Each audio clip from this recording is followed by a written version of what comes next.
Investment in securities are subject to market risk. Please carry out your due diligence and read all the related documents carefully before investing.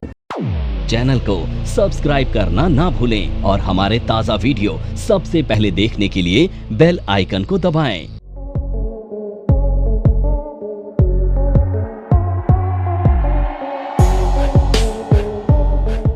अब सवाल ये उठता है कि option strategy किसको कहते हैं। तो सोचो कि अगर आपका व्यू बुलिश है और आपने सिर्फ कॉल बाय की है तो इसे नेकेड ऑप्शन कहते हैं। अगर आपका व्यू बेरिश है और आपने सिर्फ पुट को बाय किया है तो इसको भी नेकेड ऑप्शन कहते हैं। पर ऑप्शन स्ट्रेटेजी हम जब कहते हैं किसी चीज को तो उसको कहा जाता है जब हम कोई भी ऑप्शंस के दो ट्रेड एक साथ लेते हैं और उसमें हमारा जो रिस्क है वो मिनिमाइज करने के लिए ऐसा हम करते हैं, तो उसको बोला जाता है ऑप्शन स्ट्रेटेजी। एग्जांपल से समझते हैं। मान लेते हैं आपने एक कॉल बाय करके एक पुट को बाय कर लिया, तो क्या होगा, आपका हेजिंग हो जाएगा। और हेजिंग हो गया ना, इसी को ऑप्शन स्ट्रेटेजी कहेंगे। आपने एक कॉल को बाय किया और एक कॉल को शॉर्ट कर दिया तो अभी ऑप्शन स्ट्रेटेजी। स्ट्रेटेजी का मतलब क्या होता है, दो पोजीशन एक साथ लेना जिससे आपका रिस्क मिनिमाइज हो जाए, उसे बोलते हैं ऑप्शन स्ट्रेटेजी। अब सवाल है ऑप्शन स्ट्रेटेजी क्यों बनाई जाती है। देखो, ऑप्शन स्ट्रेटेजी का सबसे पहला जो ऑब्जेक्टिव है ना, वो हेजिंग टूल देना है आपको, कि आपको हेजिंग करने के लिए इसका यूज करना चाहिए। पर मार्केट में बहुत सारी स्ट्रेटेजीज होती हैं, जैसे डायरेक्शनल स्ट्रेटेजीज। जब आपको पता हो कि मार्केट कहां जाएगा तो डायरेक्शनल स्ट्रेटेजीज यूज करो। जब मार्केट नहीं पता कि कहां जाएगा तो नॉन डायरेक्शनल स्ट्रेटेजीज यूज करो। तो कहने का मतलब क्या है कि स्ट्रेटेजीज हम यूज करते हैं अपने आप को हेज करने के लिए। और मजे की बात यह है कि ऑप्शन स्ट्रेटेजीज में दो चार स्ट्रेटेजी ऐसी भी हैं जहां पर हमारा प्रॉफिट बहुत ज्यादा हो सकता है और वहां पर रिस्क हमें मिनिमाइज होता है, यानी कि हमारा जो रिस्क है वो बहुत कम है और प्रॉफिट जो है बहुत ज्यादा हो सकता है। तो ऐसे स्ट्रेटेजीज भी हमारे पास अवेलेबल हैं, हम सिचुएशन के हिसाब से उन्हें डिप्लॉय करते हैं। तो अभी आपने जाना ऑप्शन स्ट्रेटेजीज किसे हम कहते हैं। अब आपको यह भी पता होगा कि जब आप ऑप्शंस को ट्रेड करते हैं तो आप किसको ट्रेड कर रहे हैं, बेसिकली प्रीमियम को, यानी कॉल और पुट के प्रीमियम को। तो एग्जांपल के लिए मान लेते हैं एक XYZ शेयर है, 100 रुपए इसका प्राइस है और इसकी आप 100 रुपीज की स्ट्राइक को बाय कर लेते हो। ठीक है, ये आपने 100 रुपीज की स्ट्राइक जो है वो बाय कर ली है और जो प्रीमियम की वैल्यू है वो 10 रुपए है। एग्जांपल के तौर पर ये प्रीमियम है। तो आप एक्चुअली में किसे ट्रेड कर रहे हो, प्रीमियम को। अब प्रीमियम या तो ऊपर जाएगा 11 रुपए या तो नीचे आएगा 9 रुपए। आपने देखा है ऑप्शन में एक बहुत ज्यादा वॉलेटिलिटी होती है। तो ऑप्शन की ये जो वॉलेटिलिटी है किस वजह से होती है, अगर आपको वो वजह पता चल जाए तो आपका जो रिस्क है वो कम हो जाएगा, है ना। तो ऑप्शंस में क्या होता है, ऑप्शन क्यों ऊपर जाना चाहिए ऑप्शन का प्रीमियम। नमस्कार दोस्तों, क्या आप स्टॉक मार्केट में शुरुआत करने का सोच रहे हैं और क्या आपको यह समझ में नहीं आ रहा है कि आपकी शुरुआत कहां से होनी चाहिए, तो मैं आपको एक ऐसा कोर्स सजेस्ट करने जा रहा हूं जो आपकी लाइफ चेंज कर सकता है। और मैं बात कर रहा हूं NIFM का advance level of smart investor course की, जो आपकी लाइफ चेंज कर सकता है। जी हां, आपने सही सुना, NIFM आपके लिए लेके आया है एक ऐसा शानदार कोर्स जो आपको बताएगा कि किस तरह से आप स्टॉक मार्केट में सक्सेसफुली पैसा कमा सकते हैं। और ये कोर्स है advance level of smart investor. Advance level of smart investor course आपको हर छोटी से छोटी और बड़ी से बड़ी मार्केट की बारीकियों के बारे में जानकारी देता है और ये सभी जानकारियां आपको इस मार्केट में पैसा कमाने में बहुत ज्यादा मददगार साबित होती हैं। तो इस कोर्स को करने के बाद आप मार्केट में सक्सेसफुल ट्रेडर और सक्सेसफुल इन्वेस्टर बन सकते हैं। और क्यों नीचे जाना चाहिए, तो उसकी जो रीजनिंग है ना आज मैं आपको देने वाला हूं।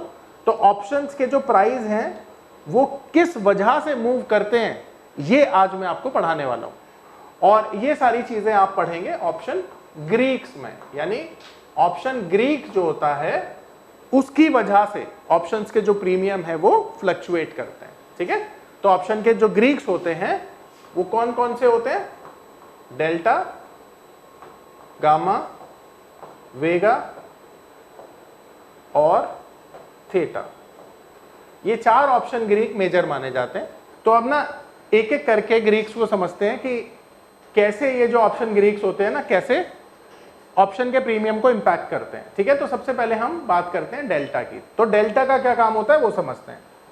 देखो, जो ऑप्शन ग्रीक होता है ना, जो डेल्टा होता है, डेल्टा का काम क्या होता है? डेल्टा का काम होता है अंडरलाइंग एसेट में होने वाले चेंज की वजह से जो प्रीमियम में चेंज आता है उसको मेजर करता है डेल्टा।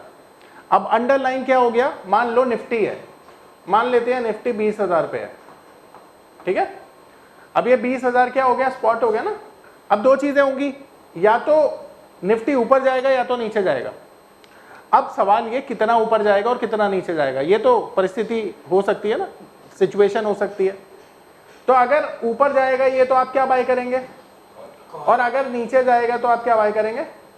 यानी ऊपर जाने पर आप कॉल बाय करेंगे, नीचे जाने पर पुट बाय करेंगे। पर सवाल ये है कि जो कॉल है वो भी तो 3 तरह की होती है, in the money, at the money, out of the money, और पुट भी 3 तरह की होती है, in the money, at the money, out of the money. तो अब मान लेते हैं कि आपने कॉल ही बाय की, तो आईटीएम थी, कॉल एटीएम थी और ओटीएम थी।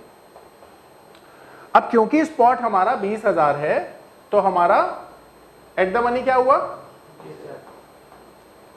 और ओटीएम क्या हुआ? 20,050 मान लेते हैं, और आईटीएम क्या हुआ? 19,950। यहां तक तो किसी का कोई डाउट नहीं है, ये सारी कॉल की स्ट्राइक है।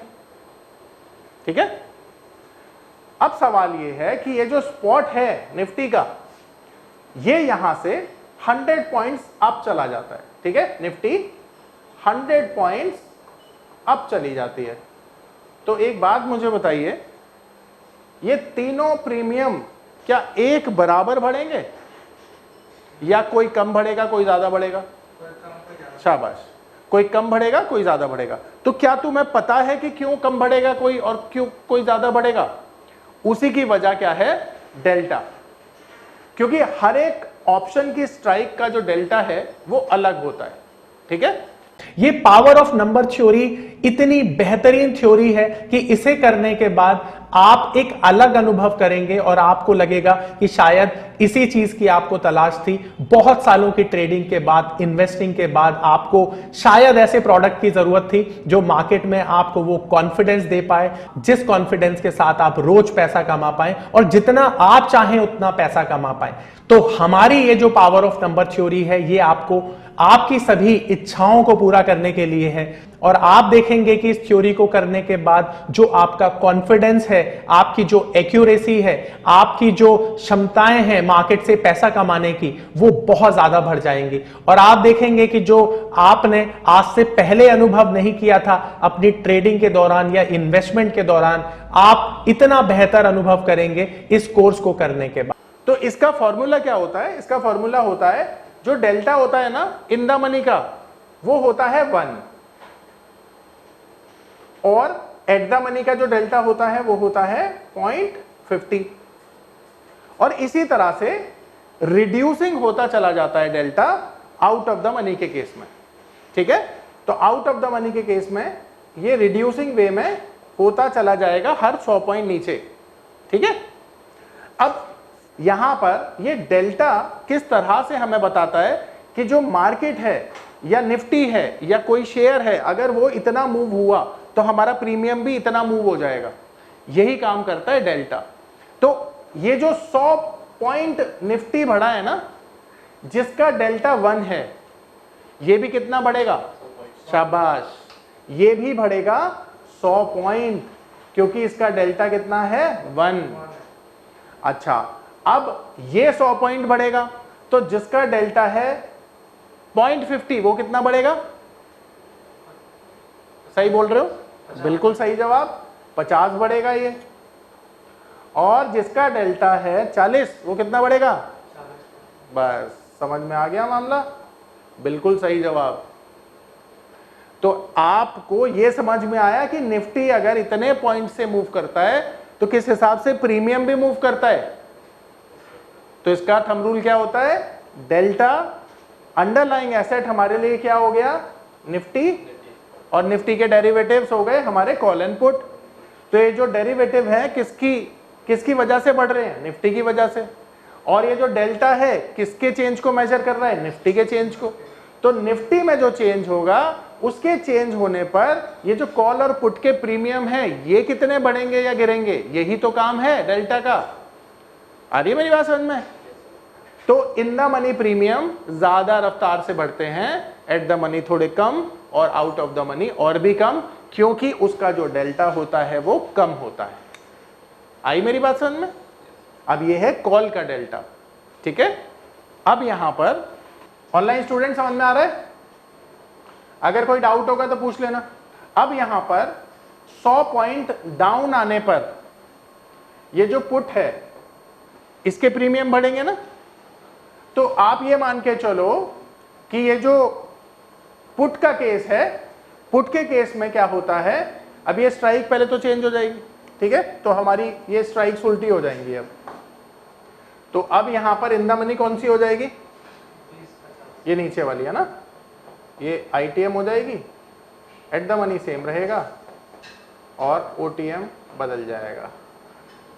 अब इन द मनी का डेल्टा होता है -1, और माइनस माइनस प्लस होता है ना, इसीलिए जब मार्केट गिरती है तो पुट के प्राइस बढ़ते हैं। और एट द मनी का क्या होता है? 0.50, और इसी तरह से -0.40। तो अगर ये 100 पॉइंट गिरती है तो ये प्रीमियम कितना बढ़ेगा? और ये वाला और ये वाला। आ रही है बात समझ में? तो डेल्टा का क्या रोल होता है समझ में आया? अब देखो, डेल्टा को जानने के बाद आपको यह समझ में आया ना कि मार्केट अगर इतना मूव करेगी तो मेरा प्रीमियम इतना मूव करेगा। तो प्रीमियम को आप ट्रेड करना सीख जाओगे इसकी वैल्यू के साथ, यानी आपको यह समझ में आएगा कि मेरा टारगेट क्या होना चाहिए। वहां तक तो पहुंच पाओगे ना? तो किस वजह से पहुंच पाओगे? डेल्टा की वजह से। तो डेल्टा का ये काम है, ठीक है, परफेक्ट। अब डेल्टा में कोई सवाल है तो पूछो।